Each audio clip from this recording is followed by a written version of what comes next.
آپ نے پشاور کا جلسہ بھی اٹینڈ کیا، پی ٹی آئی کے ساتھ آپ ایک سٹیج پہ موجود تھے، تو یعنی کہ آپ لوگ پی ٹی آئی کو انڈورس کرتے ہیں نا، اب تو وہ آپ کے ٹی ٹیپ والے پلیٹ فارم کا حصہ بھی موجود ہیں، اس کا بھی حصہ بھی بنے ہوئے ہیں۔ لیکن جو کوہاڑ جلسے میں کل زبان استعمال ہوئی ہے کہ جی آزادی یا موت، عمران خان کا پیغام آ گیا، ڈی چوک آئیں گے، اس دفعہ آزادی لے کے جائیں گے یا کفن میں واپس جائیں گے، اگر بیچ میں سے آفریدی ہٹ گیا سی ایم کے پی تو پھر نہ اسلام آباد رہے گا نہ وزیر اعظم ہاؤس رہے گا، گورنر راج لگایا تو گورنر ہاؤس کا گھیراؤ کر لیں گے۔ یہ 9 مئی طرز کی دھمکیاں ملتی ہیں، اسی کی طرف اشارہ کر رہے ہیں بیرسٹر ظفر اللہ خان صاحب کہ دنگا فساد کرتے رہیں گے تو ہماری ساری صلاحیتیں تو وہاں لگ جائیں گی۔ آپ انڈورس کرتے ہیں اس کو؟ اس سارے پولیٹیکل کرائسس کا غریدہ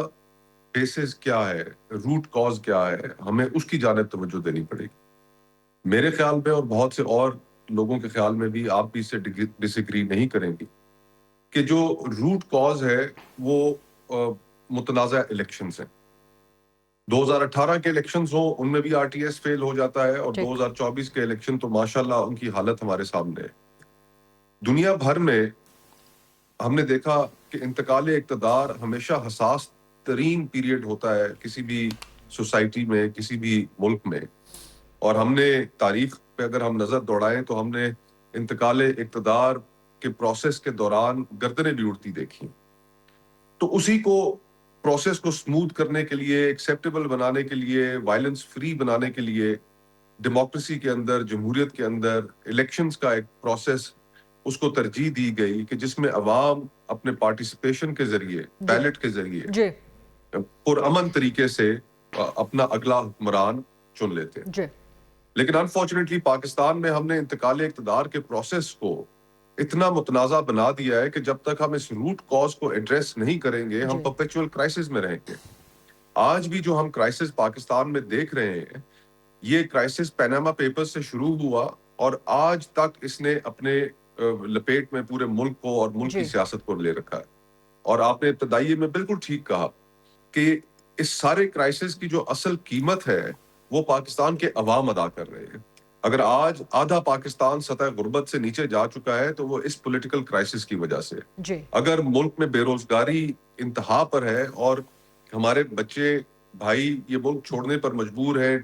ایک ٹیلنٹ کا ایکسیڈس ہو رہا ہے، تو وہ اس پولیٹیکل کرائسس کی وجہ سے ہو رہا ہے۔ مصطفیٰ صاحب ایک سپلیمنٹری سوال جن کے ساتھ آپ آج پلیٹ فارم پہ موجود ہیں، ٹی ٹیپ کے پی ٹی آئی والوں کا میں نشاندہی کر رہی ہوں، کم از کم ان کے نزدیک کے پی میں تو مینڈیٹ ملا نا، کے پی میں تو فری اینڈ فیئر الیکشن ہوا، وہاں پہ جس کا مینڈیٹ تھا وہی حکومت آ گئی۔ لیکن جو بیانات کوہاٹ کے جلسے میں آئے ہیں، کیا وہ مینڈیٹ والی حکومت کا کام ہے یا وہاں کے عوام کو خوشحال کرنا ان کا کام ہے؟ نمبر 1۔ نمبر 2، کوہاٹ جلسے میں کہیں پر بات ہوئی کہ جی آپ الیکشن اصلاحات کی طرف آئیں؟ ایسے کوئی آزادی یا کفن کی باتیں ہو رہی ہیں، گورنر ہاؤس کو گرا دینے کی باتیں ہو رہی ہیں، اسلام آباد ہم نہیں برقرار رہنے دیں گے، Islamabad is not just the city, it's a capital, یہ ایک علامت ہے پاکستان کی۔ اگر وفاقی حکومت اور وفاقی وزراء ٹی وی چینلز پر بیٹھ کے پریس کانفرنسز کے ذریعے صرف ایک ہی بات کریں گے کہ ہم ایک سیاسی جماعت کو بین کر دیں گے، ہم گورنر راج لگا دیں گے، تو آپ بتائیے کہ بھلا اس کی رسپانس میں پھر کیا توقع کی جا سکتی ہے؟ حکومتوں کو دل بڑے کرنے چاہیے۔ پولرائزیشن ہمارے معاشرے میں پہلے ہی بہت بڑھ چکی ہے، اور ہم تو چاہتے ہیں کہ پولیٹیکل کرائسس ڈائیلاگ کے ذریعے حل ہو۔ مزاحمت obviously وہ ایک لیوریج ضرور پرووائڈ کرتی ہے، لیکن ہم نے پچھلے 10 سالوں میں دیکھا ہے کہ اس کی قیمت پاکستان کے لوگ ادا کر رہے ہیں۔ ہم اس جانب بالکل نہیں جانا چاہتے، ہم تو اس جانب جانا چاہتے ہیں کہ ہم بیٹھ کر ڈائیلاگ کریں اور ڈائیلاگ کے ذریعے انتقال اقتدار کا جو پروسیس ہے اس کو ہم ایڈریس کریں۔ ہم انڈیپینڈنس آف جوڈیشری جو آج 27th اور 26th کانسٹیٹیوشنل امینڈمنٹ کے بعد ایگزیکٹو کا حصہ بنا دی گئی ہے، آج ہی کے دن میں جسٹس جہانگیری پیش ہوئے ہائی کورٹ میں بھی وہاں پر موجود تھا، ججز کو ہم نے ملزم بنا کر رکھ دیا، تو یہ کس طرح ملک آگے چلے گا؟ اگر سیاست کو لوگوں کے ایشوز کی جانب واپس لے کر جانا ہے۔ غریدہ میں بڑی کوئکلی آپ کو یاد کراؤں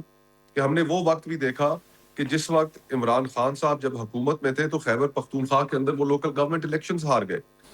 ان کی جماعت بائی الیکشنز ہار رہی تھی، ووٹ کو عزت دو کا بیانیہ ایک پاپولر بیانیہ تھا، لیکن آج کیا صورتحال ہے؟ آج عمران خان صاحب اس ملک کے پاپولر ترین لیڈر ہیں، اور اس وجہ سے ہے کہ ان سے الیکشن نہ صرف چرایا گیا بلکہ ہماری اس سیاست کے اندر جس طریقے سے اس کو سٹرکچر کر دیا گیا ہے کہ جب بھی آپ کسی کے ہاتھ میں وکٹم کارڈ پکڑائیں گے تو لوگ اسی کے ساتھ ریزونیٹ کریں گے، اور آج لوگ انہی کے ساتھ ریزونیٹ کر رہے ہیں۔ تو ہمیں بیٹھ کر معاملات کا حل نکالنا ہے، نہ کہ ایک دوسرے سے الجھ کر ٹھیک۔ اس میں ملک اور قوم دونوں کا نقصان